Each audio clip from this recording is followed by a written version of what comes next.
Welcome to another episode of the Racing Room. It's the three stalwarts here again. It's Tony Calvin, myself, AK, and Harry Stewart Moore. We'll talk you through another week in horse racing and horse racing politics. How are we, gents? Very well, thanks, AK. How are you? I'm all right, not too bad. Did Not you make too lots bad. of money from unfortunate punters over the weekend? Yeah. Did you enjoy your Um, trip to the seaside? yeah, the seaside was very good. The sea was very cold. Yeah, Laytown was where it was at in the week for Irish racing. Intermittent showers didn't stop the fun. It's a cracking meeting if nobody's been.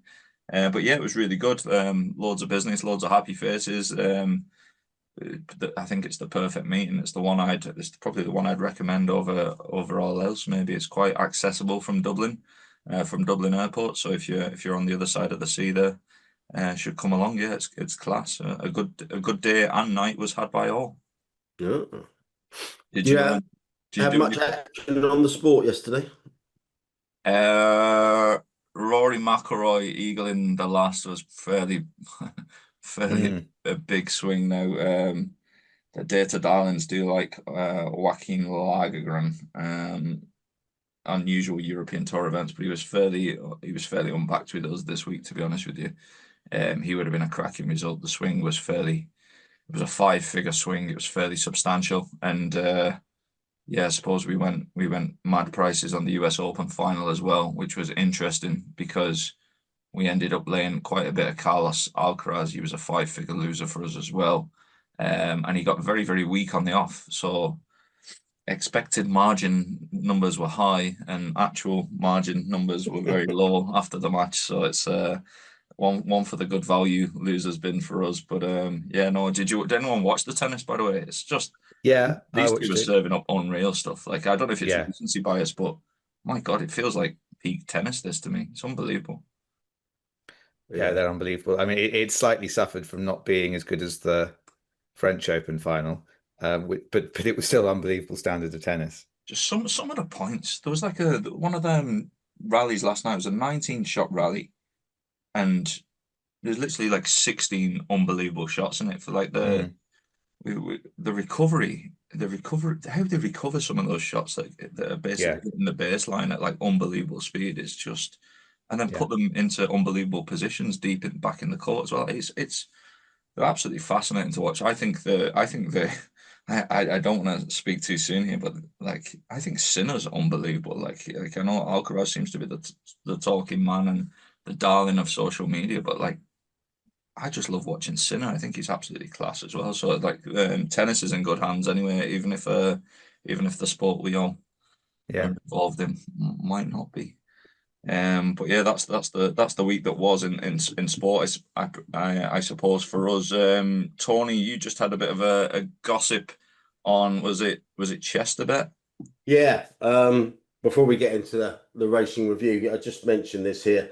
I did ask someone from the Tote for comment, but it was a strict no comment. So there might be something in it. But after our podcast last week, someone got in touch with me on Twitter saying that he's heard that Tote stroke Britbet are taking over from ChesterBet last season. Now, last week we outlined the fact that it seemed like Chester managed to lose at SP minus 10% last in the current flat season. So presumably something's gone on behind closed doors about replacing ChesterBet with a guaranteed source of income, which presumably the Tote would provide. And so it sounds like I asked someone else as well, and it sounds like there is some truth in that rumor, but it's just only a rumor at the moment. But if the Tote are taking over the ChesterBet pitches as is, then they might get a bit more turnover and they might get a bit more kind of like money back from that. But it's just gossip at this point, but it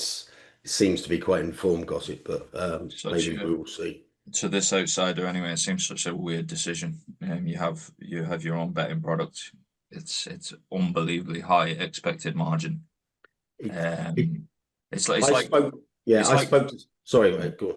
no, I was just going to say it's kind of like for me, the analogy I'd use is kind of like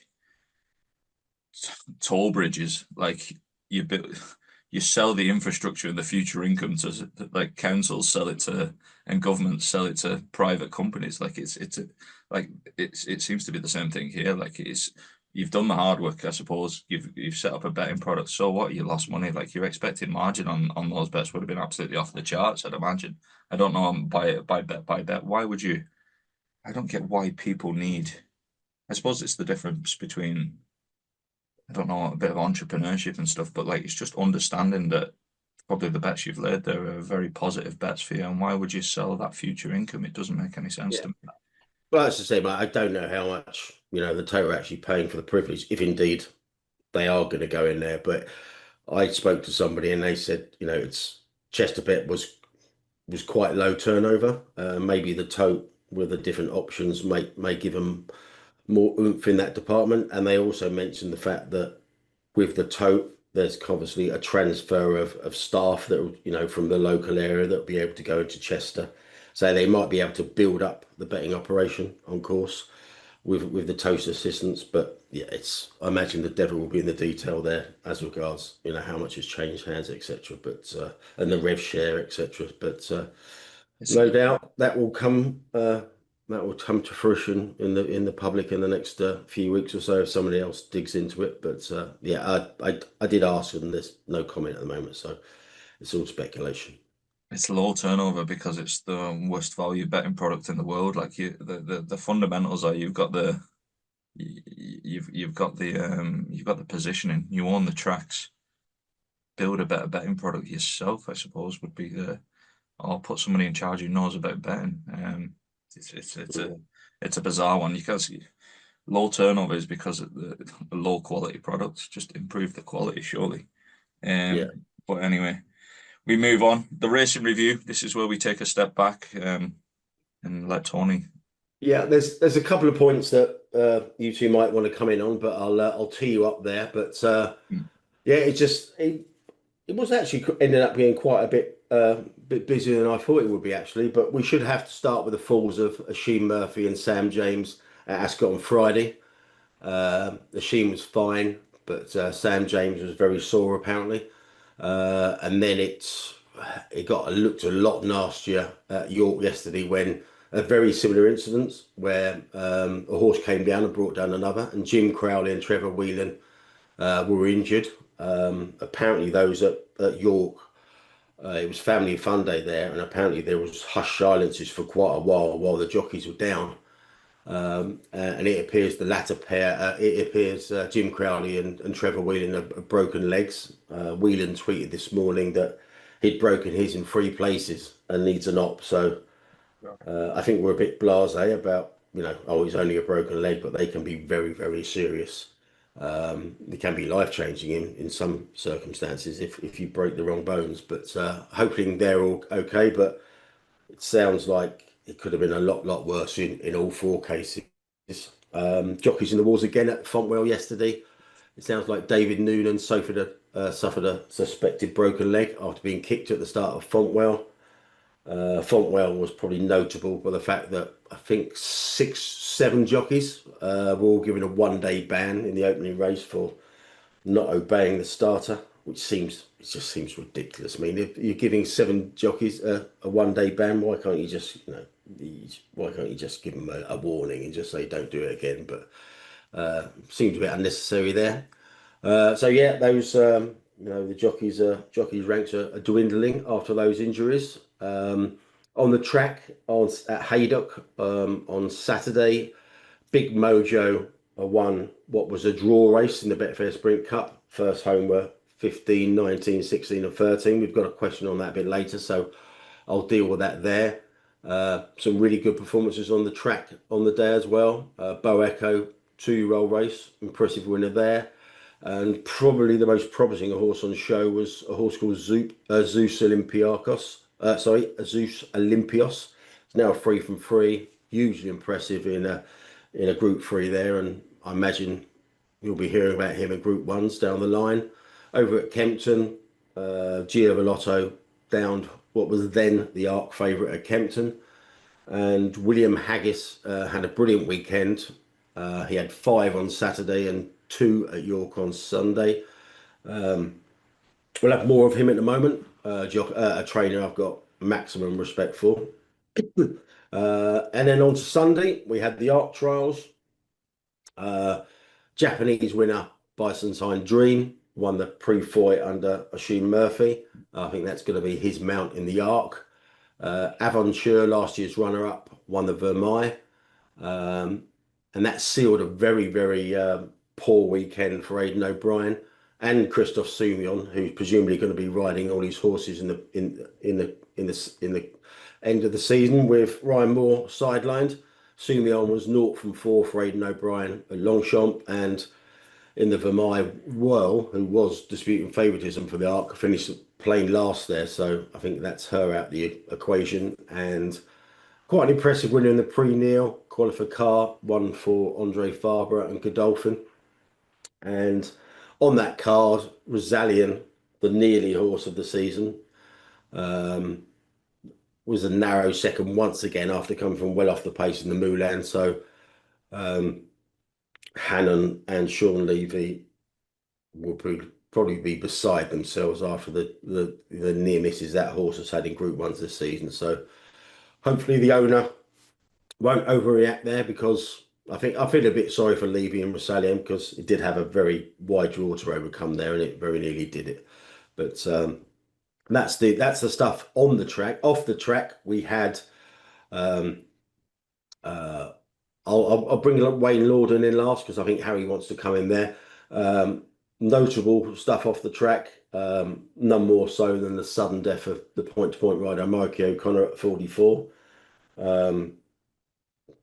I don't know exactly what's going on here, but when you talk about sudden deaths, it's unexpected, and I'm not sure what the cause of death was, but yeah, another death of a jockey. So incredibly tragic for all those involved who knew him, family and friends.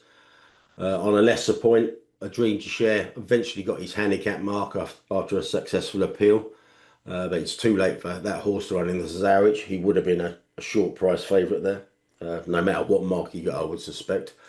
And bit of political news, and I think it could be quite. I think it might have something to do with Lord Allen, but that might just be the cynic in me.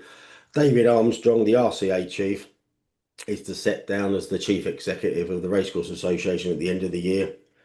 The RCA's position in the sport is being widely debated at the moment, and maybe their importance could be lessened. And I just wonder whether that may have a link into, the pre Lord Allen taking up the role, whether that was related or not. But Armstrong was a vocal and quite effective campaigner for the racecourses, so it'd be interesting to see his replacement, or if indeed he is replaced, given the behind the scenes talks there. And I'll come back to Wayne Lorden here, because he actually lost his appeal for a 12-day ban.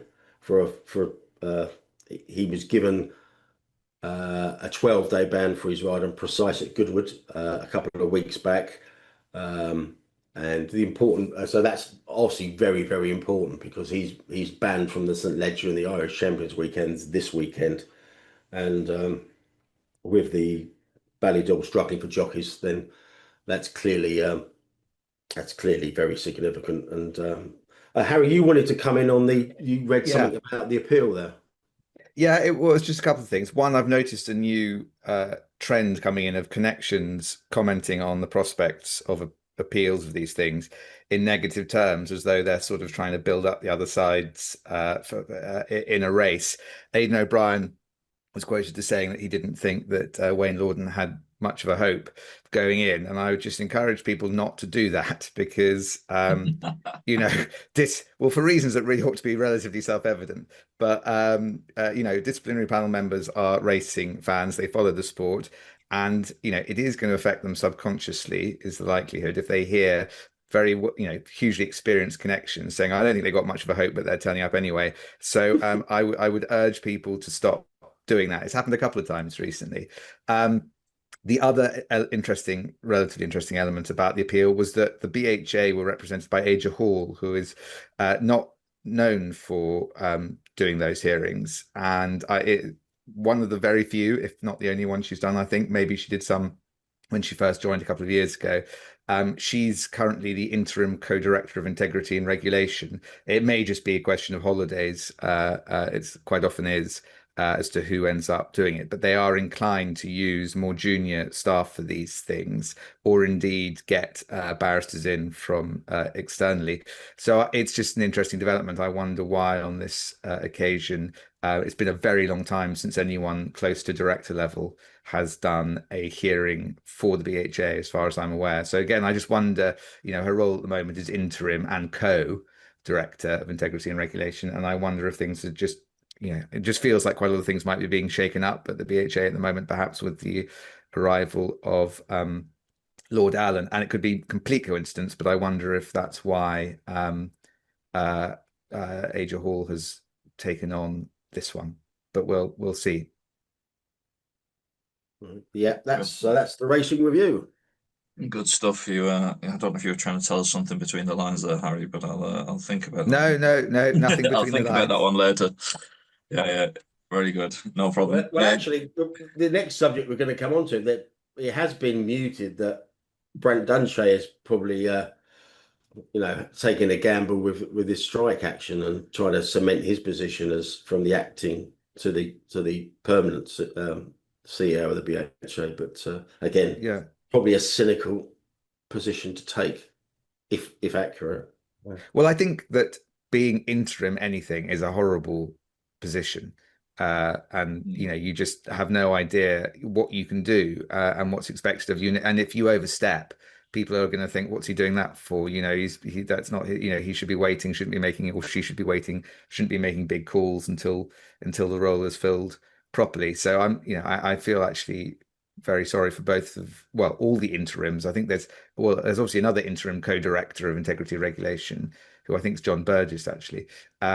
But everyone's very interim at the moment, and that's probably something that needs to be changed. Very good. Interim staff tend to have the recruiters on speed dial from experience. But on to the topics. Topic number one on our running order is racing's big day. It's big strike day on Wednesday. The budget will be revealed by Rachel Reeves on November the 26th, which is the big crucial day for British horse racing. With a Labour government in somewhat a little bit of turmoil, shall we say? Will anyone even notice this going on in the wider world? Would be the question. What do we expect on the day? Is there anything planned? From strikes tend to usually involve some kind of picket action from memory, or is this just an extended holiday for some? What do we think? I did ask around about what form this protest or strike is going to take in Westminster, and nobody really seems to know. I would imagine it's going to be quite a civilized meeting. Presumably they've got somebody to televise it and put it around to the various TV stations. You imagine that the normal MPs would be present, the likes of Lawrence Robertson and the normal people that are associated with racing. Dan Carden is probably going to be there. Obviously, we touched upon him last week. So I really don't know. I was just thinking about it. Westminster that day is going to be a bit of a ghost town, because there's a tube strike on a week in London, and I imagine most people are going to be working from home, and so I don't think there's going to be crowds there or anything like that. So it'd be interesting to see how they approach it. The way I would approach it, I would just get my own filming team in there, and then give it and knock it around to all the BBC and ITV and Sky Sport, Sky News cameras, etc. Because I wouldn't have thought there'll be devoted time to racing's kind of like strike, as it were. So it'd be interesting. The way I would do it is I would probably get Rafe Beckett and John Gosden to hold Palestine Action placards up and see him getting dragged off down the street, saying, you can arrest me, but leave racing alone, that kind of stuff. But yeah. Rafe Pickett. Yeah. Yeah. The flying pickets. Old John Gosden being dragged down the street with his fedora coming off, his Panama falling off. It might actually be the answer to a lot of things. If there is more coverage on Wednesday than we expect, then maybe that's the answer to racing. There'd be more coverage if you don't put the racing on than if you do. So perhaps that's something to work on for the future. So what do they always do in these situations? Do they usually bring a big book to number 10, knock on the door, and someone just fucks it in a bit, all the signatures in the bin just behind the door? I think that's what Larry the cat comes out. Yeah. That's a good point, actually. That could be the answers to racing's fixture crisis. Just have about 80 strikes a year. Get the BBC interested again. Yeah, it's going to get lost, isn't it? It's like I just think Wednesdays in horse racing, people who follow horse races aren't that bothered about them. So I don't know how this is going to resonate with the general public. Seems to be a lot more important and bigger things going on in the world. As Tony says, though, I think it gives them the opportunity, and we'll see how they get on, to actually seize some headlines in outside of horse racing. Even that within horse racing, it's not going to make very much difference to anyone, particularly given the fixtures are being rearranged. But it does give them the opportunity to actually make some kind of mainstream story. They managed it on the day the Sunday, wasn't it, that the strike was announced, and we'll just see if they manage to follow through again on the Wednesday. Yeah, I think they've been hamstrung by the fact that I think people were surprised that the Rachel Reeves's announcements on tax have been put back to November the 26th. So obviously there's a massive delay from September the 10th to November the 26th. So there might have to be strike part 2 at some point to actually, because you want some immediacy about it, don't you? But yeah, I mean, presumably, this is where everyone's expecting Lord Allen with his Labour connections to actually, get them some kind of airtime with people. So maybe it will work. But like I said, I don't think the strike and the timing of the tax situation is going to particularly help them. But yeah, it's like I say, it's and obviously after last Friday, it's Parliament's in a bit of a chaos, isn't it? So whether or not it's going to be anywhere near anybody's main agenda in government is going to be questionable. Indeed, increased taxes and paying taxes is as topical, not just in horse racing. It's on the front benches as well. Point number 2 on our topics order. Racing gets amusing for once again. Aidan O'Brien v John Gosden, and there's a couple of comments obviously from Johnny G, which were followed up with some retorts from Aidan O'Brien. I always find this just half hilarious, to be honest with you, that we think this is just like unbelievably. It's getting a mention because it's controversial. It's so bland for me anyway. But it's anyway. Just moving on to the actual quote. So, Ombudsman to miss the Irish champion clash with Delacroix. John Gosden outlines autumn plans. I think Gosden had basically said that it wouldn't be in the best interest of Ombudsman to race in September, nor would the horse appreciate running against multiple entries for one stable. Ooh, controversial. On a track with a short straight. Aidan O'Brien's response was akin to, without being quoting verbatim here, that Johnny G can be a slightly interesting loser, should we say, if in certain circumstances. What did we make about this unbelievable controversy in horse racing, which we're going to miss out on in full Gallop 3? He called him a bit of a whinger, Aidan O'Brien, in a Racing TV interview. And that's probably about, as you suggest, it's probably about as controversial as racing is ever going to get. So it's wouldn't be a patch on other rivalries, but I think Aidan O'Brien was winding Gosden up before Gosden came out with those comments, because on the day before Gosden ruled the horse out, Aidan O'Brien, probably in the full knowledge that the horse wasn't coming anyway, saying, "I'm looking forward to taking on Ombudsman in the Irish Champion Stakes next weekend." So he problem. He's probably just like teeing Gosden up there. So Aidan O'Brien knew what he was doing, but yeah, as regards controversy, it just shows you how kind of like tame racing is when it comes to kind of like trash talk. I don't really follow other sports, but I'd imagine this wouldn't even register an nth degree in other sports. Yeah, it's not quite Mourinho calling Wenger a voyeur, is it? It's a few notches down than that. Even though I am enjoying the slight loosening of the mouth of Aidan O'Brien. Yeah.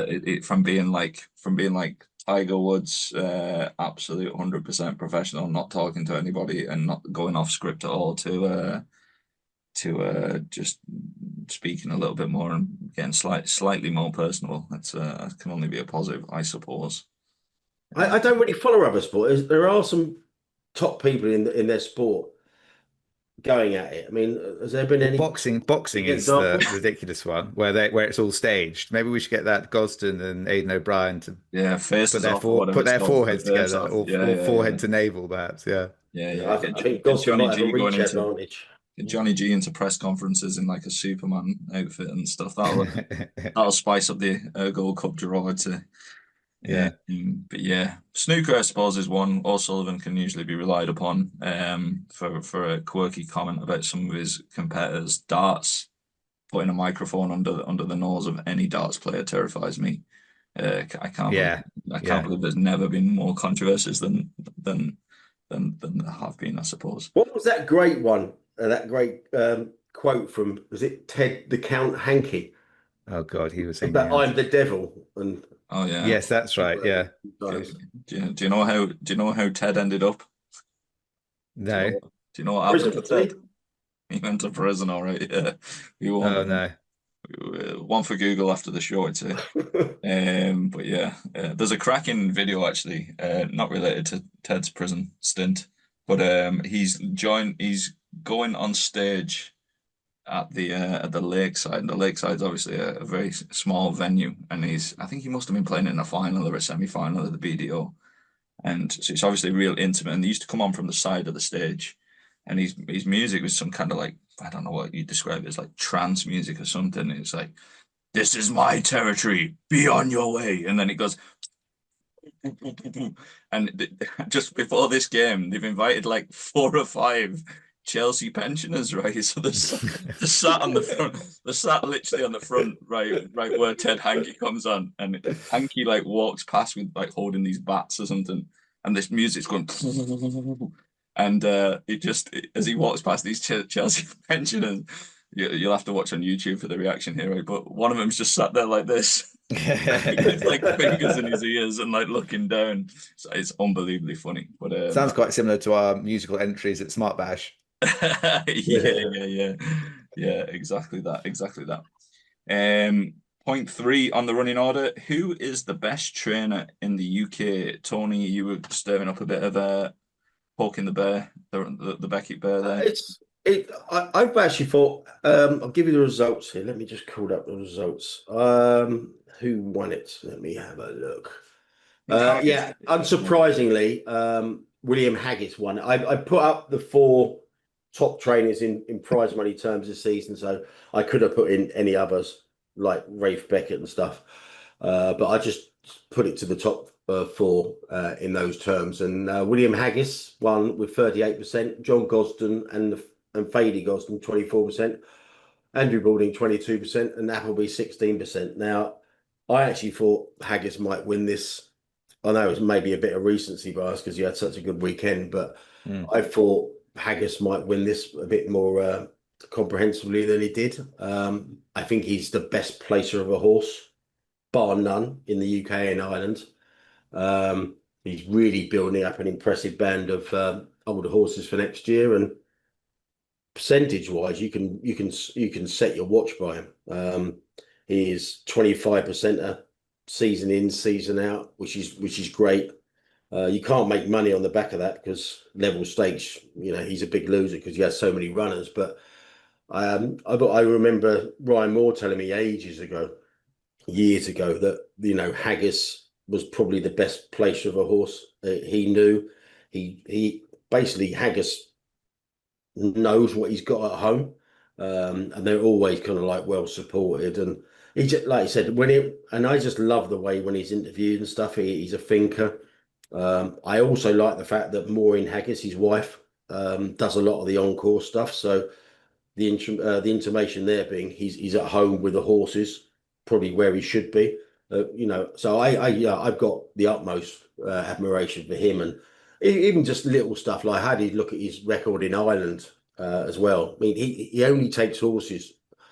He only places his horses where he thinks they can win. He doesn't do it on a whim. In Ireland, the last 5 years, he's 9 from 33. He's 3 from 6 this year, and I think everything about him is class. Like I said, and he's like doesn't take himself too seriously as well. In the interviews, he has a laugh with the interviewer, but behind it is a very, very serious mind. So yeah, like I said, he might be a bit of recency bias, but I've always thought that. I actually approached him about doing a column with a bookmaker a few years back. I sent him a long email about why it could be advantageous and stuff like that, and he asked around about me, and that was the end of that. Yeah, that was the end of that. That's why it didn't happen. And I actually went to Newmarket after the email, to actually have a chat with him, and he just says, I just think there's sensibilities with some owners and stuff like that, so I don't think he could do it. But like I said, it was probably like, I'm not working with you, you fucking idiot. But yeah, like I said, I do think he's the best trainer around, and that's not a really controversial thing to say. But I thought he might actually win that. Like I said, that poll by more than he did, but it was still a clear-cut victory. I asked, someone asked what about trainers who built themselves up from nothing. So I asked the listeners, stroke ex-followers, and they came across with these: Richard Fahey, Rod Millman, which is a good shout. One was Ken Payne, which I thought was a brilliant shout, because if you ever read his book, The Coup, it's a really, really good read. It's the tagline for that book is How Drugs, Sex and Gambling Ruined His Life. It's not quite George Best, the Miss World quote and stuff like that, but very entertaining character. He's the book, The Coup, is like I said, go and have a read of that. It's out there if you can get it. I've got one at home actually. And other mentions: Carl Burke, Mick Appleby, Tony Carroll, Declan Carroll, Dylan Cooner, David O'Meara, Barry Hills, obviously funded his early career through gambling. Mark Johnson, Peter Bowen, and a couple of piss takes like you normally do. Fady Gosden came from nothing, and my favourite was Mahmoud El Sarouni, who was actually eligible to actually train now. I think his 10-year ban was up last year, I think. Should send him a horse. The racing room should send him a horse. What do you think? Well, apparently he's still very, very close to Sheikh Mohammed, and considering you don't need to make money if you train for Godolphin, then he could well be making a comeback. Yeah. Oh yeah, it's the 12th anniversary of the St. Ledger that shamed Godolphin, the 2013 winner. Oh wow!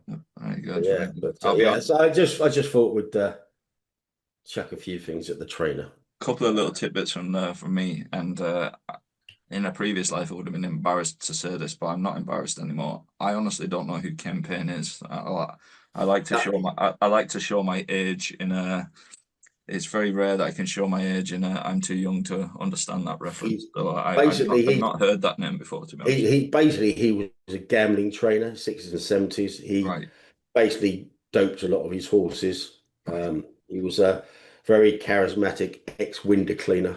He used to fund his training, by cleaning windows and stuff like that. And he had a very successful love life. So he might have been. That's what we need to go back to. This when No, the book is very entertaining. Actually, it's very. Can we still get copies of that online anyway? Yeah, I asked for books to read one year about 5 or 6 years ago, and I think David Ashforth sent me a copy of it. But yeah, so I'll have to give it back to him.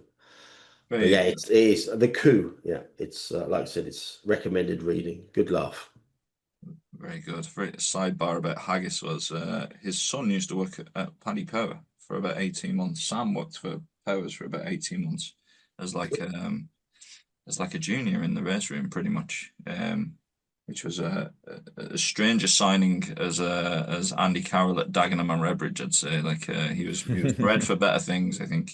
And Someone told me that doing better now. Henry Ricks' son works at Roger Varian's. There you go. Whose son? Henry Ricks' son works at Oh, Roger right. Varian. I think it was Henry Ricks' son anyway, which may explain why all the Varian horses are overbet, but I think the horse thing is interesting though. Who's the best trainer? It's kind of like there's two different things. Like there's Guardiolas that have managed Barcelona, Bayern Munich, and Man City, and had money to From day spend, one. had resources Yeah. from day one. And there's another category there of lads who've probably dragged themselves up. I'm probably more biased towards the second group, I suppose. But yeah, there's definitely two different categories there. There's plenty of people that have probably messed up part one as well there. But yeah, there we go. Interesting enough. Haggis is the winner. Point 4 in the running order. Racing risk losing major TV showcase as Flutter halts £1 million funding over tax fears.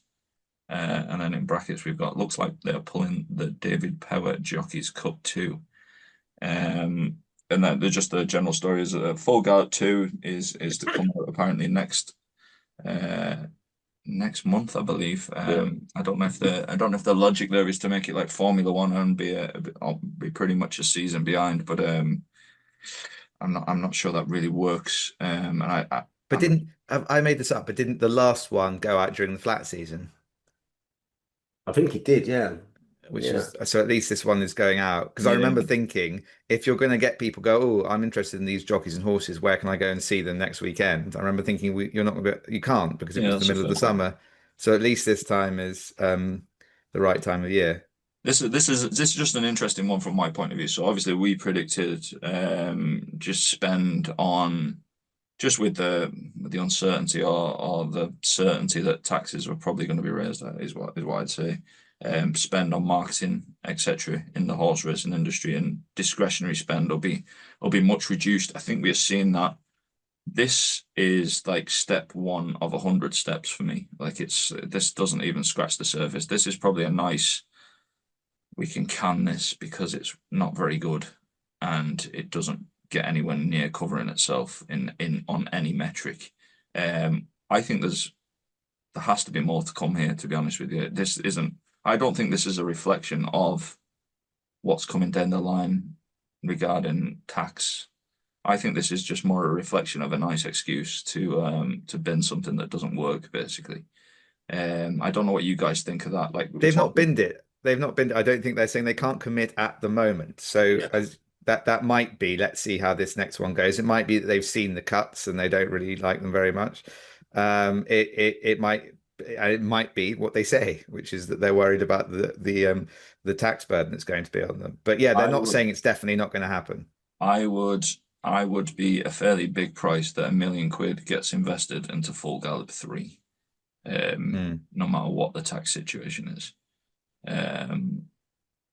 Isn't it simply a matter they're just kind of like flexing their muscles here on the back of they're not being consulted on the... It does feel a little bit like another party threatening to pick up their ball and go home, doesn't it? Which is what everyone seems to be doing at the moment in racing and gambling on both sides, on all sides. Because if you... Sorry. No, carry on, Danny. I was going to just say that it's interesting that Flutter have been the most vocal about all of this. I think all the bookmaking industry were a bit miffed that they weren't in on the strike conversation.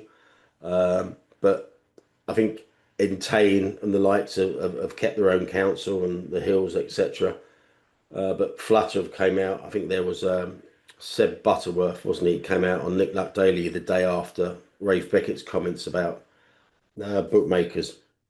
He was quite forthright there about the situation, about racing shouldn't be complacent about having bookmaker support. So I think it's probably a political play that include us or else we'll exclude you. but who knows? But we had a question about Flutter a few weeks back, didn't we? About what they're pulling out of. So yeah, it could well be a strategic move away from horse racing and allowing Paddy Power and Sky Bet to take up the Flutter role as friends of horse racing. But I don't know, it's an interesting. I think just at the risk of repeating what we've said in other podcasts, the tone of this whole thing is so unfortunate. It's everyone threatening each other, everyone talking about, I mean, without wishing to politicize matters, we're in serious Project Fear territory. Everyone seems to be just saying the sky is going to fall in if you don't do what I think you should do. And yet no one is making a positive argument in support of gambling. All you hear is these are the disasters that will befall us, and insert name here in square brackets. And Flutter come out to do this, but where has the campaign to actually kind of make a positive case for why gambling shouldn't be increasingly seen as something that should be reduced? That's what they should be doing, and no one's doing it. No one's doing it. It's all Chicken Little. Everyone's running around going, the sky's going to fall in. And I just don't think I don't think ultimately it works, because what you're really after here is you're after hearts and minds of the people who don't care that much, because we're in public policy now. And if you just go on and on and on about how this is going to hurt or that's going to hurt, no one in the Labour Party making decisions about taxation is going to give two hoots about the problems that, well, one or two people do, but they're small voices in the bigger scheme of things. I just think that if this does end up with 50% tax rates, there are going to be serious questions to ask about, particularly Big Core and just fiddling while Rome burns. It's fiddling while Rome burns, I think, at that point, frankly, this stuff. Yeah, like I think people are just predicting what's going to happen, and I think that's fine. That's essentially what I'm doing. I do agree with you that there should be more of a point of the extenuating, if that's the right word, the positives of gambling and the amount of people that enjoy it and derive utility from it. I think that's been overlooked. Well, I mean, to be honest with you. It's not an impossibility. I mean, I think we might have a question on this, Tony, that Richard Hoyles brought up the other day, the difference between the way the National Lottery is approached and the way that other punting is approached. People seem to think that buying tickets to the National Lottery is equivalent to paying a tax, that it's this sort of extremely tax on tax on all sorts of people. But it is not impossible for gambling to be considered a positive thing. It just seems to be at the moment entirely reserved for the National Lottery for obvious reasons, frankly, which is that it raises money and helps the exchequer. Yeah, we don't have a question on it, but I originally stuck it on the running order. I pulled it off for some reason, but Richard Hall has made a very good point on Luck on Sunday yesterday, and he said it's something that hasn't really been explored. He just pointed out the hypocrisy of everyone applauding lottery money going towards,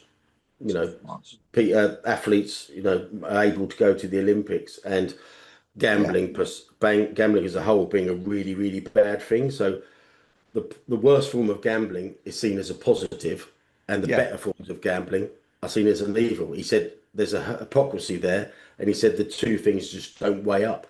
And people get really excited and put up signs and plaques outside social centres and this sort of thing, saying funded by National Lottery money.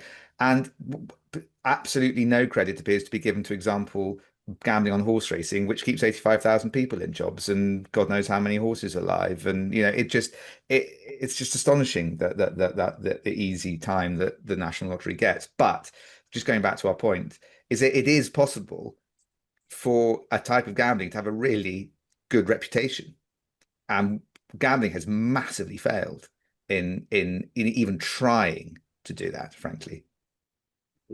Yeah, I think it's been complacent, all right, in that regard. Definitely. Lotteries tend to be owned by outside interests as well, don't they? I think the Irish one's owned by the Canadian Pension Fund or something like that. It's a Canadian pension fund. The tender process of the UK one at the moment, or the British one, is checks, is it? Is Yeah, it's becoming. Well, no, it's.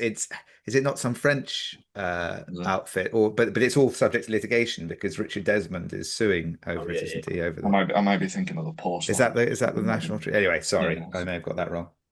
yeah, one or the other anyway. But yeah, no, it's the same. Like I've even just like it's just like you say around the bad reputation horse racing. There's a group over here, like a comedy group in Ireland called Foil Arms and Hog or something like that, and they do a very funny 2 or 3 minute video on. There's one of the mates in a suit who works in the city, and one of the mates who's punting in the bookies, and he's like, "I've got a tip for you," and then it cuts to the guy in the suit, and he's like, "I've got a tip for you," and it's like comparing the stock market Yeah, against they're the same gambling, and they're, thing. they're Yeah, literally saying the yeah. same thing. I had the same conversation with a lawyer last week. Absolute sidebar here, but I'm selling a house, and the house isn't insured, right? And I was explaining, and it's a massive red flag for the people that are buying the house. And my lawyer's like, "Well, why is this house not insured?" And I'm like, "Well, it doesn't make sense to insure it." And I was breaking down the cost benefit analysis of the insurance policy, and this is why. And they couldn't get it into their heads why I insured this house. Some people have different opinions on that, but insurance, the fundamentals of insurance are literally the same as gambling. Essentially, there's a Yeah. premium and a margin on top of the event occurring, or there should be. But yeah, that's a different sidebar. Insurance good, investing in the stock market. Oh, aren't you smart? Gambling. So that's kind of where we're at now. Point six, jockey and trainer charged with purposely preventing horse from running on its merits 2 years after a controversial race. Three people, including Dylan Kitts and Chris Honor, face a disciplinary hearing next week. This was in relation to the horse called Hillsin, who many will remember from an interesting run at Worcester more than 2 years ago. Harry, given this is legal, and I am akin to making mistakes in my language when talking about legal stuff. You are Not just legal stuff. Don't limit yourself. you are welcome to jump in and serve bacon here. I've got very little to say about this. It's been going on for a couple of years. It's about to go to a hearing. One of the people charged is 79 and not attending on health grounds, but that is still going ahead. The chap doesn't think it should do. We will find out, and all this has been rumbling on for a long time, and we will find out more. I notice it's not consecutive days, I don't think, for the hearing, which suggests that we might not find out very quickly. But they've got 4 or 5 days set aside, which is about standard for this type of hearing. And usually you hear 1 or 2 weeks after. So I would have thought towards the end of the month we'll find out what's happened here. Very good. Yeah, it happened 2 years ago, and most people were up in arms about the visuals. That's for sure. Indeed. These ones I have more time for the BHA and how long it takes them, because they've got these are serious charges, and you're very often having to get evidence of communications between various people and also betting records, go through them, match them all up together. I can see why these ones take a little bit longer. Other ones just take far too long for the complexity. My note on this case was the 79-year-old is called John Higgins, and when I read the story, I was like, "Oh, Jesus, John, just not again. Just concentrate on the snooker, would you?" It's apparently it's not him. So we move on. Project Beacon. This is something that is new to me, and it's got all the buzzwords that make me vomit all over my laptop. Tony, do you want to go over this one? Yeah, I'm going to have to take my notes here. So pardon me. So Project Beacon, this is an industry type survey. More than 7,500 people have been surveyed. And they found the headline findings were 25 million people are open to racing in UK and Ireland. Don't know what that means. 17 million are potential fans. 8 different audience types have been identified, from open-minded rookies, quote unquote, to social stakers. two phrases that I've never come across ever, ever, ever. And apparently there's 7 million people in those groups. So racing should be very positive about the potential it has. But when you consider only 12,000 people have signed that Axe the Tax campaign kind of like petition, then it's maybe a bit questionable, a bit fanciful. But anyway, it's people like I listened to Richard Halls on this again yesterday on Luck on Sunday, and he said a lot of people in the corridors of Racing's Power are very, very happy and confident this is a really good piece of work. I think Harry said, is Saatchi and Saatchi, is it, Harry? Did you say? Yeah, M&C Saatchi is they're now called. Did the actual sciencey stuff, the I think asking the questions and putting it together. I'm actually relatively impressed by this report. I think it's the first time Racing has really tried to identify who its target audiences are. I think it's made the mistake of trying to be all things to all people. I think that's what that advert with the teacups was an attempt to be all things to all people. And I noticed it seems now to actually be targeting its advertising at a certain demographic. There is a podcast at the moment with Richard Oddsman and Marina Hyde who do a thing called, I think it's called, it's not Entertainment Weekly, it's The rest is entertainment. Goal Hanger one. Yeah, the rest is entertainment. And I think this is one of the major sponsors of it. And it's got them both talking about how much they enjoy going racing and this sort of thing. And that's obviously tied in with these growth target areas, or you would hope it is. It does seem to be. So open-minded rookies, according to this project, and social stakers are the two growth areas. Open-minded rookies are defined as a younger audience with large growth potential, open to watching horse racing. Okay, that's not rocket science. Social stakers currently engaging with racing, but mostly as a social pastime, but who could be encouraged to attend more and engage more with the sport itself. So they basically identified people who are might have some money and might have the time to get involved.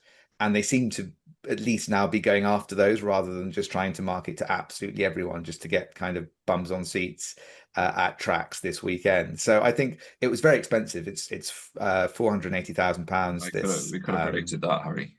Well, it's M&C Saatchi aren't cheap. And they are 7,500 people.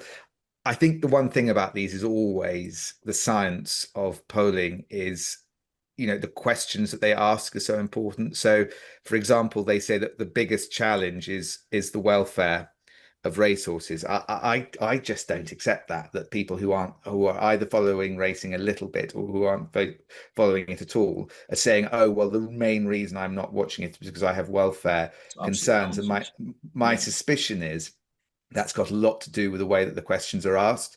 So if you ask someone, what are the main barriers to horse racing, and you give them a list of, and the top ones are concerns over welfare for horses, no emotional connection to the racing, prefer other sports and don't have time, only big events are worth watching, personalities in the sport are not relevant, and then finally don't know enough about horse racing. Now, once you put those options to people, they are going to go for welfare in all likelihood, because that's the one that makes people feel, frankly, sort of better about themselves. They think it's the right answer to an extent. I think if someone has never considered this question, which will be most of the 7,500 people who've not been asked about this, I just don't believe that there are people going, oh, I wish I could get interested in horse racing, but the welfare concerns are really stopping me here. I just think that element of it is not right. And I think that we continue to conflate welfare with marketing. And I just think there's a very small overlap in that Venn diagram, personally speaking. You've lost your head. I know, Harry, you've got the YouTube viewers are getting a very very intimate view of you there. Just move the camera. Oh, sorry, is it falling down? Yeah, you go. Harry's been working out, as you showed us. Well, I think that the other ones are quite interesting. No emotional connection to the races, and then the other one, sorry, I moved it down so I can see my screen behind, and then not knowing enough about the sport. Those are two, I think, very obvious areas where racing needs to improve. I think the turnover of horses that you don't, is a real problem in sports. When you look at what people really love in other sports, it's following the same big names for years and years and years. That's why tennis is so excited about these two new Sinner and Alcaraz. It's because the suspicion is they're going to be the new Federer and Nadal, and they'll be around for 15 years doing this. Racing doesn't have that. Yeah, the main takeouts, I'll just go through them. The four main takeouts that the Project Beacon identified are address welfare concerns, demystifying the sport, build an emotional connection. Fucking I'm not nonsense. sure about that. And involve the race day experience, which is pretty. I'll tell you what it is. It's cost. It's cost, and it's cost for the whole day. The whole day from when you get up in the morning to when you get home from racing. It's the cost. It's the total cost involved in that. That's number one. It's number 1, 2, and 3. Yeah, It's the most important thing, and the fact that that doesn't even mention it. You might be enthused by this, Harry. I'm not really. Starting off with Sachi, they couldn't even get their own numbers right accounting wise a couple of years ago. Like I'm very low. I think that's why they had to read it brand, wasn't it? Exactly. Sorry, I'm going to go down. I'm very loath to trust their numbers in relation to horse racing when they can't get their own numbers right. The thing that really stood out for me here is the most in-depth piece of customer research ever undertaken by the sport. 7,500 people. Like fucking hell. Like quite the extrapolation to predict what 25 million adults are doing on. But wait a minute, if you know what you're doing, if you know how to poll, that's all right. I mean, exit polls for government, for example, are done on very small sample sizes because they know exactly how to do it, and that's why theoretically you go to M&C Saatchi. I think it's totally different when you're talking about across the broad population up and down the country attacking 52 race courses or whatever it is. I think it's totally different myself. It's cost, lads. It's cost for the whole day, and people not being able to afford it or justify it or being able to find an alternative that is cheaper and as enjoyable to take up, to spend time with pals. I think absolutely that's a huge problem, but I think this is looking at it more broadly. It's using the term engagement rather than. So I think that what they're looking at people is, and I think this is the right approach, getting people interested in horse racing, not necessarily getting them straight through the front door of the local track. And I think that in itself is a good change from the way that racing has always tried to grow itself, which is literally how do we get people in to the tracks this weekend? If you get people more interested in the sport, they will start going racing. And I just think that in itself, at least they're starting to ask that question. Yeah, and just look at it in that way. Just be interesting to see what's going forward. But one point about it going forward, this phrase stood out at me. A Project Beacon delivery office is being established. So, yeah, there you go, Anthony. They deliver within 25 minutes. Yeah, I'm not sure you'll be considered as a postman there, Anthony, given your. I'd say that'd be like the slow horses office. I'd say. Which might be a good name for it, actually. One topic I missed off the running order, actually, was just illegal bookmakers now control 9% of the UK market, apparently. Explosive black market report claims. Report finds black market gambling increased by 345% with illegal operators earning 379 million sterling in the first half of 2025. I'll just try to roughly comment on this for myself, and maybe you can jump in, Harry, as well. I've worked in this industry my whole life, right? I've worked in it since I was 18 years old, working in a betting shop, and I'm 38 maybe now. I couldn't even, and I see it on a daily basis. I see people in our customer services inbox, like I've said, that are not sending that. We're going to go bet in the black market. We know about the growth of it, which is now being acknowledged to some extent. It didn't exist apparently, or it wasn't a problem a couple of years ago when we were saying it was. I wouldn't know. I wouldn't even know where to begin to quantify the black market. So I do take some of the numbers with a pinch of salt that I see in various reports, because I think even I'd struggle to put metrics together that would make sense in that regard to try and even capture how big this is. My belief is it's a lot bigger than is even being stated, but I wouldn't know how to capture that as accurately as possible. And I think that's why we see various forecasts, but I don't think that should be a barrier to recognize how big and sizable and problematic it is. And we're talking on the last topic about how we get people into horse racing, which basically the gambling side of that is a major part of that. It's how we can retain that business in the legal market as well. It's just another knock-on effect of all this stuff. I think the cards are just massively against horse racing, whilst the black market grows and turnover and profit essentially is captured outside of the companies that these tracks and industry can deal with. Essentially, it's a bit of a vicious circle. I don't know what you think, Harry. Yeah, I think that you can't measure the black market. That this company's YieldSec appear to operate through analysis of online searches and things happening on the internet.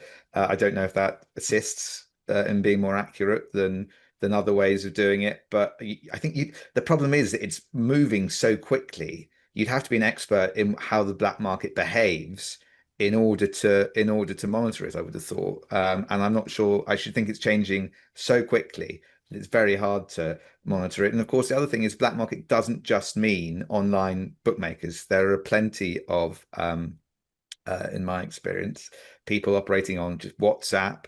Every now and again, you hear about these stories of people, running betting shops from their living room and this kind of thing. So it isn't just online. I thought that the reasoning of this YieldSec article was perhaps the most interesting element of it, which is that basically it's saying the quote given by the CEO was, for mainstream consumers, what possible benefit would you gain from using an illegal gambling operator in Great Britain? This is the extraordinary bit. Illegals in Great Britain cannot beat legals across price, product, or promotion consistently. I know. There is no good reason for mainstream consumers to use illegal gambling operators. So crime targets only those consumers who have bad reasons, apparently, whatever that means, for requiring illegal gambling operators. So these are the two things. Just wait. Okay, these are the two things that they put the growth of the black market down to: under 18s and self-excluded. And they say basically that's it. That's the reason for it. And what I can't understand about that is that they say that this has trebled in 3 years or 2 years. And you go, well, wait a minute, under 18s and self-excluded existed for years. Why has it trebled in the last 2 years?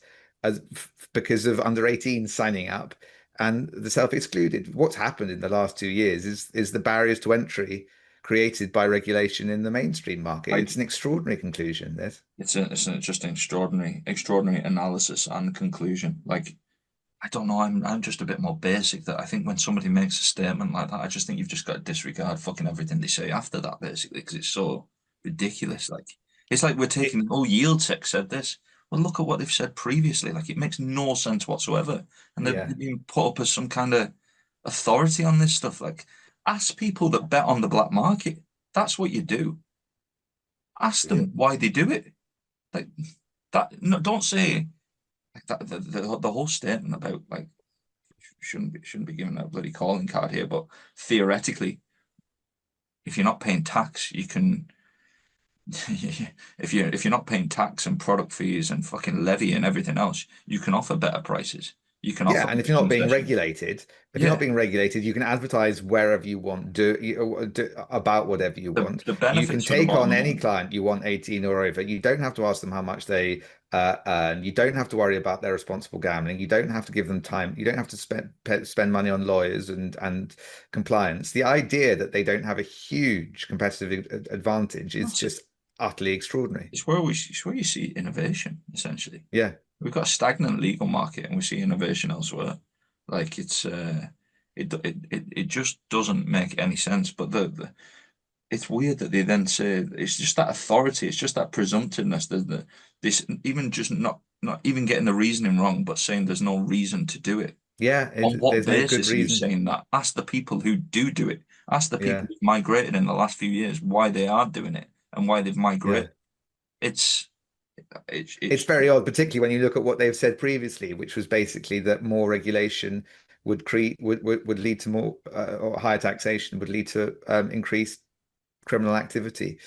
So it's I suppose what they'll say as well, where we were talking about under 18s and the self-excluded, but those guys that those two areas, those two victims have existed for a very long time. That doesn't explain this exponential growth over the last couple of years, as I say. So it's really odd. And also, what's the reasoning? What if you're monitoring monitoring how people are accessing the black market via the internet, for example, how have you worked out why they're doing it?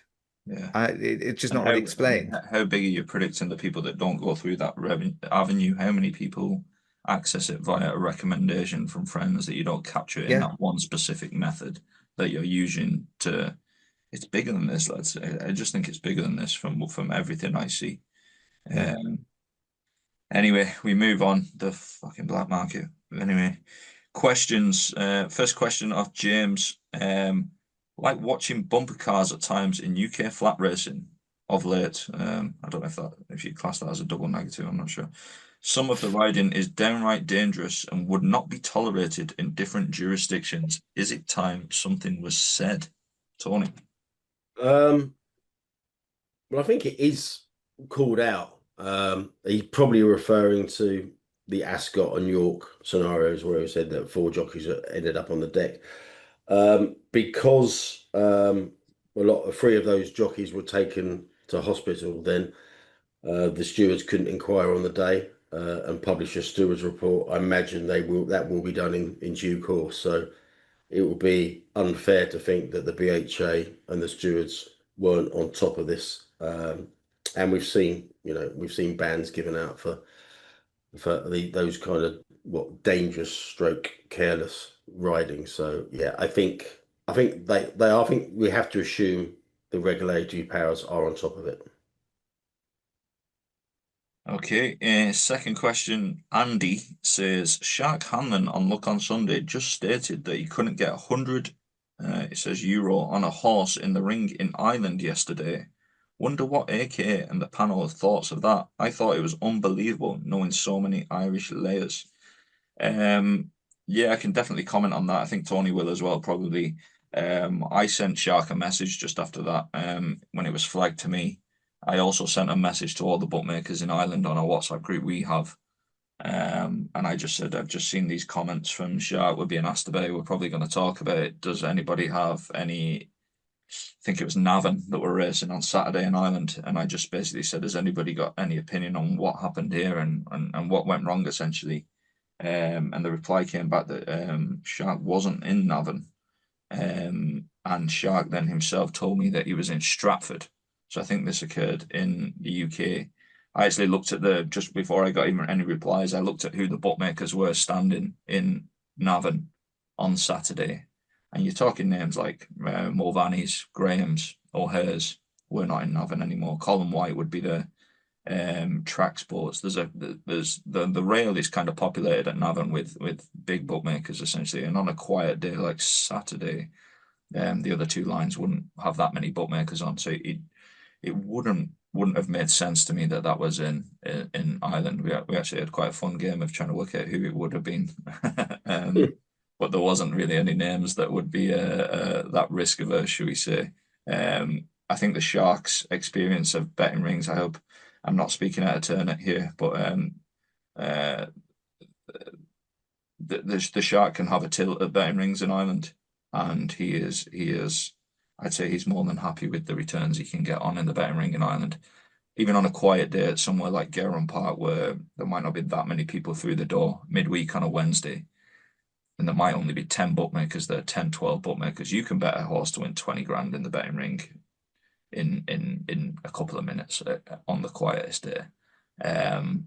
So the only reason that I can think of anything like that ever occurring in Ireland would be if somebody's board froze or something like that. Also, there might be some reason in that regard, but it didn't ring true about Navan, and I don't believe that was the case, as it seemed to be seemed to be a UK bookmaker, which I don't really have much experience of.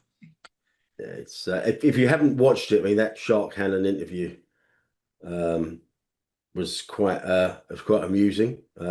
Basically, he went on from that to actually slag all bookmakers about not laying a bet, etc. And he did so well. And I can't believe Dave Yates, Richard Hawes, or Rishi Prasad didn't mention it. And if they did, I totally missed it. Shark was actually, like I said, he berating all bookmakers, the betting industry, full stop, while sitting in there in a ball sports fleece. And it was just someone should have just pointed it out to him. That fact, I just find it amusing anyway. But I think yeah, that's a bit mad, but yeah, he wouldn't have any trouble. I think betting a horse to win thousands in a betting ring in Ireland, tens of thousands, and I think that'd be the same in all Irish tracks where the big boys stand essentially. And I think you can pick and choose as well without being too. I don't want to be too derogatory to anyone in the betting rings or in the UK or Ireland, but you can half tell when you walk up to a lad whether he looks like he's got a few quid. I appreciate that we might have shorts and hoodies on and stuff like that, but like we're not dragging up gear from 1970 and putting it up. It's kind of like it's professional in some other ways than dress code, you might say. So you can basically tell if you look at a line of 10 bookmakers, I'd say you can fairly predict who's got the most money out of the 10 in order essentially. So it's you pick and choose your bookmakers and your battles. But then saying that as well, there would be some of the guys in Ireland with the slightly worse kit that have plenty of money as well. So it's yeah, if you're getting bets on with somebody, maybe stay loyal to them. Next question was from Jonathan K. What is the optimum number of pitches to buy at one venue in terms of remembering them all? I think that's just a little dig at me. Regarding Laytown, we have. It's quite funny. I think there's 28 pitches at Laytown, and I thought we had 4 of them. But it materialised that prior to the meeting last year, really close to the meeting, I bought a pitch on the back line, number 1 on the back line, and so I worked, and I had 4 sets of gear basically. So I worked, so that brought my pitches up from 4 to 5. And it was just right next to the meeting, basically. So I basically just worked 4 of my 5 pitches. And then this year, I think a few bookies had asked the lad who does our racecourse, Dave, how many pitches we were working at Laytown this year, and we said 4. And I totally forgot we had another pitch in the ring, basically. So we have 5 of the 28. And I just got inundated in the last week from like 5 or 6 bookies saying, are you selling any Laytown pitches? And I was like, no, not selling. No, we're working them all. And I basically just forgot we'd bought another pitch. So we turned up with 4 sets of gear again this year. And yeah, so that's just, that might be things just running out of control from my admin side of things that I forgot we had 5 pitches. So that's the reasoning there. Dave Sadler, I regularly see you bemoan the lack of interest and money in the weekend's anti-post prices in the week. How can we sort this? Bo Echo opened up 12 to 1 on Monday for the Ascendant with Betfair and Paddy Power. It was immediately cut to 7s and then cut again soon after to 5s. They obviously got Bo Echo wrong and people managed to get a few quid on, less than £200 ? However, because they cut it to 5s when other bookmakers priced it up, they followed suit and went 4-5-2. So I don't know what that means. I guess the point I'm making is I would like to see bookies price up anti-post weekend races at the exact same time on, say, a Monday at 6 p.m. If you don't price it up, then you can't price that race up until the 48-hour decks. At least punters would have a chance. Then, any opinion on this, Tony? yeah, direct to me. Good luck with that project. Asking bookmakers all to price up at the same time. I obviously all on top of anti-post markets from Monday and Tuesday onwards for the Saturday. It's amazing how many bookmakers just don't bother anymore. One of the main reasons is the amount of double entries for horses, so you don't know where they're going, so you can't price up with any confidence. You'll probably see this in the St. Ledger on Saturday, where Aidan O'Brien's company got 8 of the 14 horses in the race. So, and I'd imagine you'd echo this, Anthony, is when anti-post betting for the weekend, I imagine it's the percentage of sharp money that you will see is probably a lot greater than it is normally.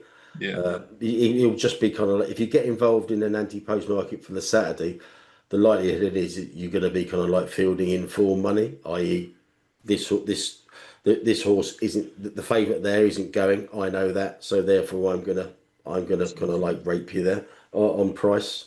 So yeah, I just think there's no appetite for bookmakers to actually trade anti-post races for the weekend and trade them aggressively either. Yeah, unfortunately, it's just the way it's gone. It's liquid markets and illiquid markets, and a hell of a lot of asymmetric information. I'm afraid it's talk about it now. Like the Irish Greyhound Derby been this kind of a non-event from a betting point of view, just anti-post.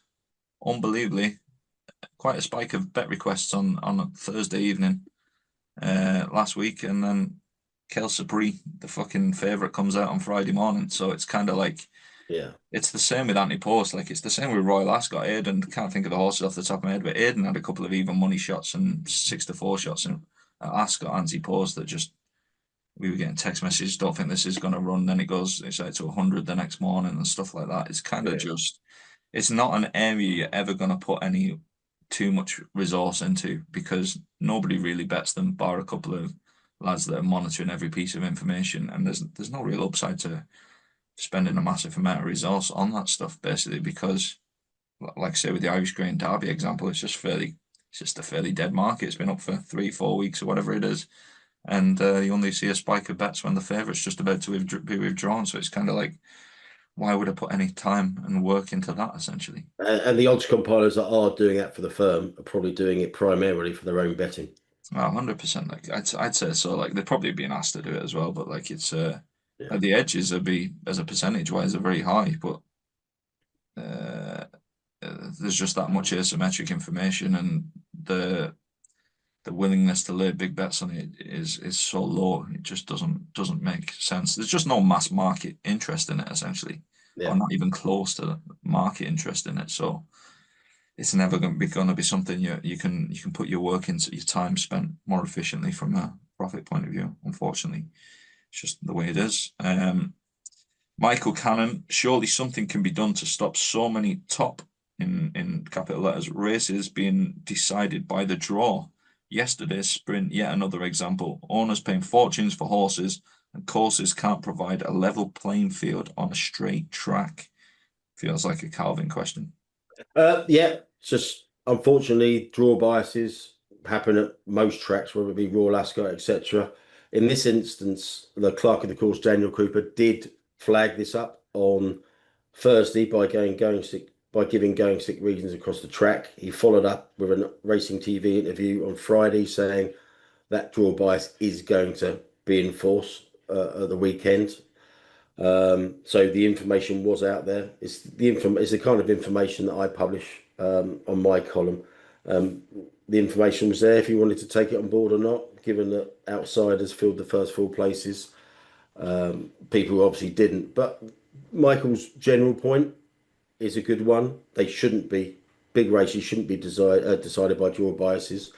But unfortunately, they are. But it's just imperative to take in every single bit of information that's given and factor that in. And people have no excuses for not, factoring that in at the weekend. But yeah, his general point is correct. Very good. 5 questions left. We'll try and blast through them as we're running slightly over, and my quips last week haven't worked regarding Bring time. back Ronan. Yeah, indeed. Maybe next week. Gary DC says, why haven't Cheltenham moved to electronic ticketing for the festival? If they're serious about removing touts, this is surely a move in the right direction and removes the delivery fee, nearly the price of a pint of Guinness. Harry? I haven't a clue why they don't. We talked in the past about how apps aren't necessarily the answer for everyone. I don't think there's a perfect answer for ticketing in this day and age because I think some people find the electronic way of doing it quite complicated and get left at the gates by AK laughing at them, and he sees them sees elderly members of the population getting stuck at turnstiles because they can't work their apps or they don't have cash. Was it they don't have he didn't have cash? Wasn't that what it was? Yeah. How many times you wake up in the nights just thinking about what you should have done that day? Where that man is now, wandering around. I'll be I'll be looking forward to waking up tomorrow to another egg profile with one follower sending me that question. Anyway, thanks, lads. Thanks for bringing that. I don't know. I don't know why they don't. They certainly seem to be swimming against the tide because everything now, and quite often you have to download an app to then download your ticket onto, and God knows what kind of data stuff people are taking when you do that. I don't know, but I don't know. Tony, any thoughts on why Cheltenham aren't doing electronic ticketing? I haven't been to Cheltenham for ages, so I wasn't aware No, they weren't. So no, I can't help there. No issues with ticketing on apps in the bars in Benidorm come March, unfortunately. So Daisy Medlin is the next up. So we're continually hearing and talking about the demise of the game from top to bottom, but hang on, cut to the sales ring and millions are being spent. When does the demise of that game reach the sales ring? In brackets, when Apollo pulled the plug.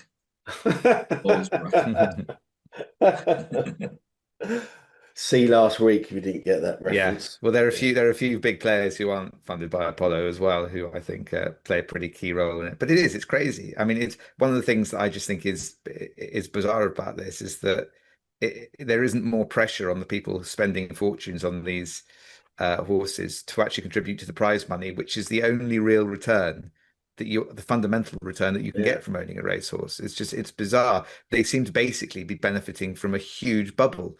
The bubble will burst. It might take 50 years, but you can't have bloodstock prices at this level, particularly at the point where it starts becoming a luxury brand for the super rich. If one or two of them just decide, or match even one of them just decides I don't fancy this anymore, it would have a hugely deflationary effect on bloodstock, because there would be less competition in the ring for the top horses. So it does remain extremely strange. And I think there's an element of short-sightedness in the bloodstock industry that they don't realize that prize money is a huge issue for their longevity, and don't seem to me to be doing very much about it. Yeah, it does help if you own a country, if you own Bahrain, Qatar. Yeah, and that's great as long as you're interested. If you suddenly decide actually what you like table tennis instead, that's going to be a serious wake-up call. It's something for a later day, but one thing that all these sales prices, these millions spent on horses, one thing it is detrimental to racing's argument that they need money.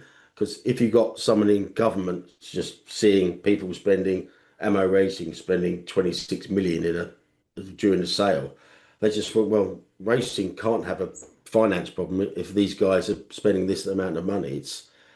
It's the study they ought to be. The study, I think that's right. I think the study they ought to be doing next, at the risk of spending yet more levy money, is what happens to the money in bloodstock, whether it is making its way into horse racing, because people will generally say, oh, it's within horse racing. My suspicion is that money would not be treated by economists as within horse racing at all, that it exists in a different market, and doesn't really benefit horse racing.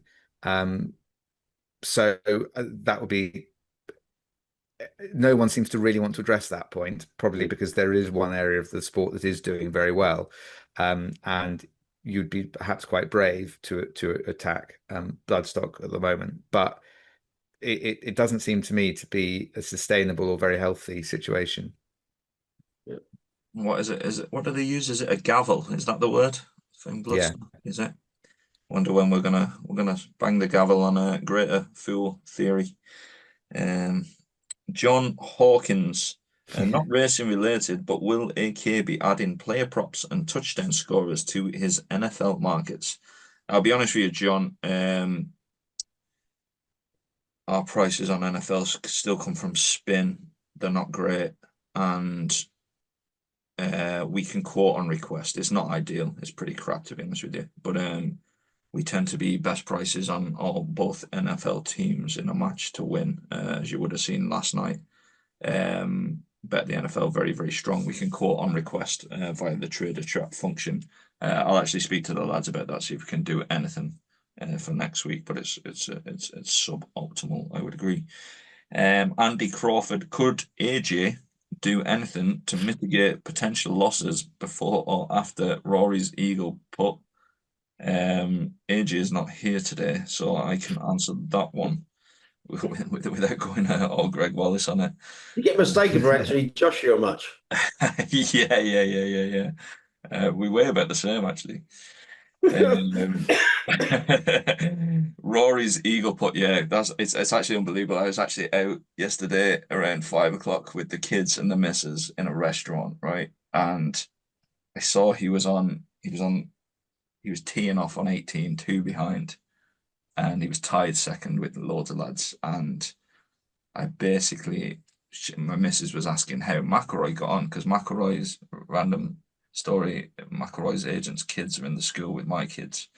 And I just said he finished second. I was predicting he birdied the last, and I said he's actually finished second, but yeah, grand. And then I got home about an hour later, and I was watching the third playoff hole, and I was like, oh my God, I actually didn't even follow. I didn't even see he'd made an eagle putt on the last. And yeah, he's cost me a few quid, that man, this year, in fairness. But fair play to him. Probably a good result for Ireland in general. And the final question is from Aidan O'Brien.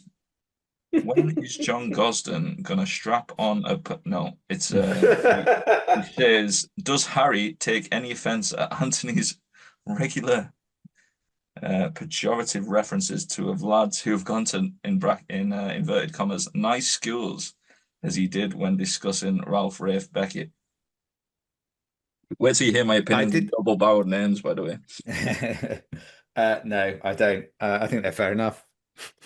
It's funny enough, that guy sent a question in last week. When I picked all the questions up, it actually disappeared. So yeah, he's obviously been sitting on that for at least a week and thought, no, I'm going to ask it this week. and he's been blown off by an answer like that. So yeah. No, definitely. No, I've no. It's just I don't think I have chips on my shoulder, but I'm very conscious of fellas who have as someone once described somebody to me, fellas who were born 3-0 up and think they've scored a hat trick. I'd be always worried about those fellas. But yeah, all good. That's the end of the racing room. Hope you enjoyed it. Might have dragged slightly from a poor host, but I'm conscious as well that I didn't mention the AK's big prices tab last week, so I'll give that a mention. I'm not sure what we've got on there this week, so as you can see, the level of preparation is strong. But we usually have all the big events from horse racing, but not this Wednesday. Football, American football, Formula One, golf. Everything's on there. More seats in the next election. And Arb, we are happy to lay is Labour 2-1 more seats. So fill your boots on that, Arb, if you fancy. Yeah, big prices. Come and have a bet with us. We really appreciate anybody betting with us, because we're obviously a smaller bookmaker, and everybody's custom is much appreciated in these challenging times. Unless you want to bet first touchdown scorer. Yeah. Then you're not accommodated. Yeah, we don't accommodate you. Stop wasting our time. Jump on Trader Chat if you need anything. The lads are very amenable to requests as well. So that's the racing room this week, and we will see you next week. Thank you.